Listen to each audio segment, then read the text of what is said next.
तिथून सिव्हिल हॉस्पिटलमधून बॉडी घेऊन जा. मग आई म्हणले, साहेब कसं काय झालं, माझ्या मुलाला 2 गोष्टी तरी बोलू द्या. तुम्ही असं कसं सांगताय माझ्या मुलाला हार्ट अटॅकमुळे मृत्यू झालाय. तुम्ही 15 तारखेला डेथ झाली आणि मृत्यू झाल्यानंतरच आईच्या मोबाईलवरती पोलिसांनी फोन केला. त्याच्यापूर्वी पोलीस आम्हाला कळवलेलं नव्हतं बाबा असं आम्ही अटक केली किंवा नाही. तर आईच्या मोबाईलवरती फोन केला पोलिसांनी आणि ते बोलले की तुमचं नाव काय, तुम्ही कुठल्या जातीच्या, तुमची मुलं कुठं राहतात, ते काय करतात. आई त्यांना सर्व उत्तर दिली. त्यांनी जात देखील विचारली. मी म्हणते, मला म्हणायचं आहे की ज्या माझ्या मुलाला पोलीस लोकांनी मारून खून करण्यात आलंय त्यांच्यावरती गुन्हा दाखल करावण्यात यावं. सरकारने लवकरात लवकर दखल घ्यावं. त्या पोलिसांनी माझ्या लेकराला सोमनाथाला पोलीस कोठडीमध्ये बंद करून मारहाण केली. मारहाण करण्यात त्याचा खून झाला पोलिसाच्या हातून. जे जे गुन्हेगारी पोलीस आहेत त्यांच्यावरती कारवाई होवं. लवकरात लवकर गुन्हा दाखल करण्यात यावं.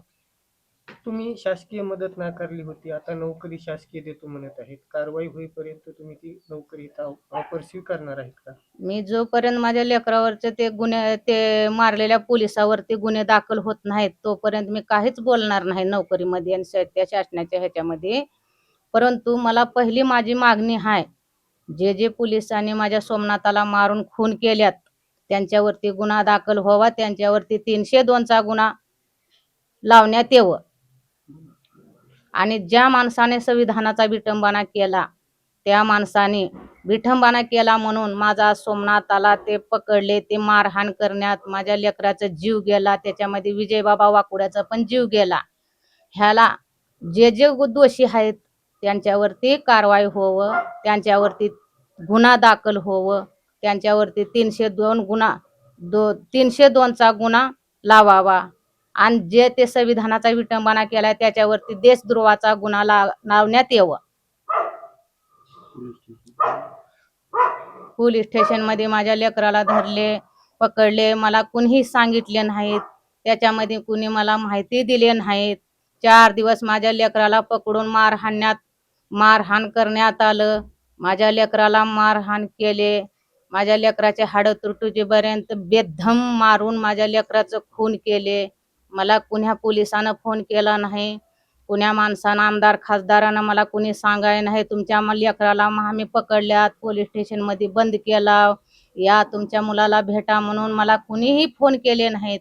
ज्या टायमाला माझ्या मुलाचं मर्डर करून ह्याने जीव घेतले तेव्हा मला त्या पोलीस स्टेशनमधून पोलिसाचा फोन आला, या तुमच्या मुलाला हार्ट अटॅक आलाय, तुमच्या मुलाची बॉडी घेऊन जावा, असं म्हणून त्यांनी मला पोलीस स्टेशनमधून फोन केले.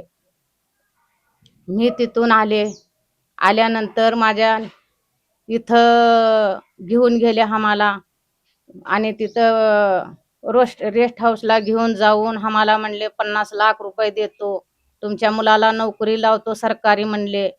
मी माझ्या मुलाची बॉडी बघितल्याशिवाय, माझ्या मुलाला पाहिल्याशिवाय मी काही निर्णय घेणार नाही म्हणून असं मी निर्णय माझ्या स्वतःला मी घेतले. तिथून मी गेले औरंगाबादला.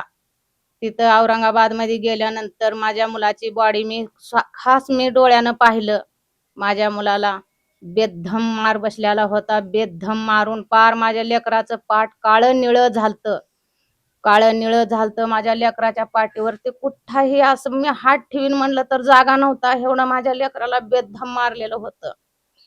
तिथून आम्ही मग पोस्टमास्टर झालं. तिथून आम्ही परभणीला येताना आम्हाला पोलिसांनी अडवलं.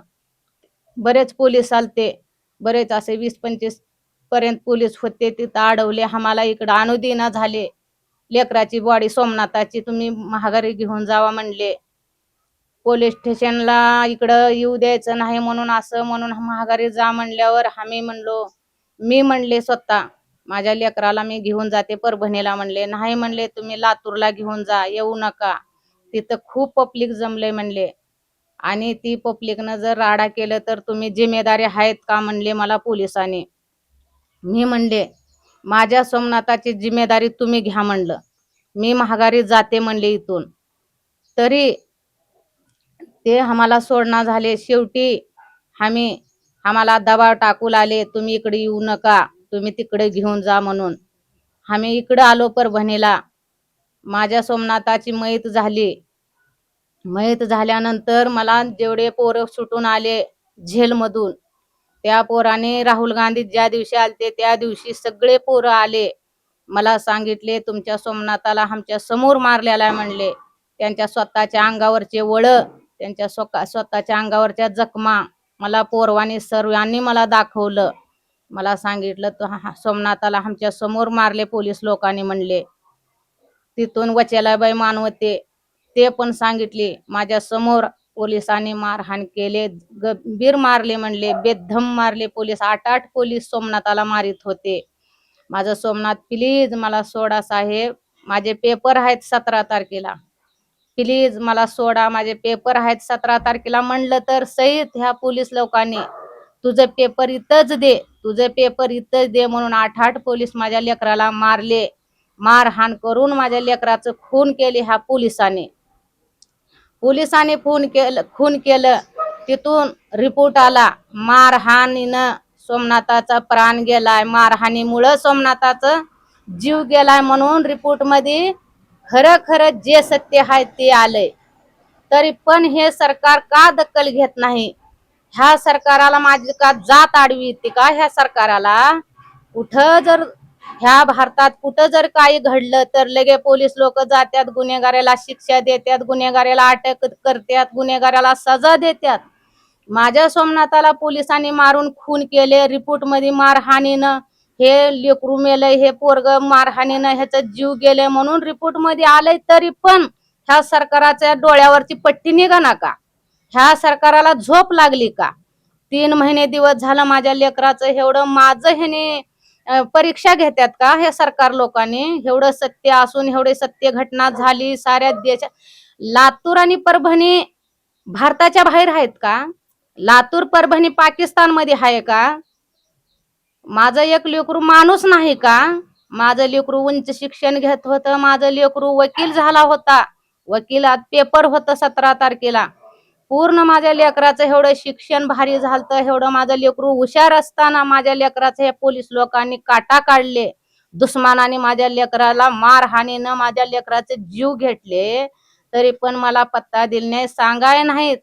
आणि सरकार 3 महिने झालं तर माझ्या सोमनाथाचं परभणीच्या प्रकरणात का दखल घेत नाही सरकार? माझं का गरीबाचं ह्या सरकाराला कीव येत नाही का? ह्या सरकाराला माझी दया येत नाही का? हे सरकार माझे 3 महिने झालं का हे डोळे झाकून बसलंय? साऱ्या भारतात म्हणजे डोळे उघडून पाहतात.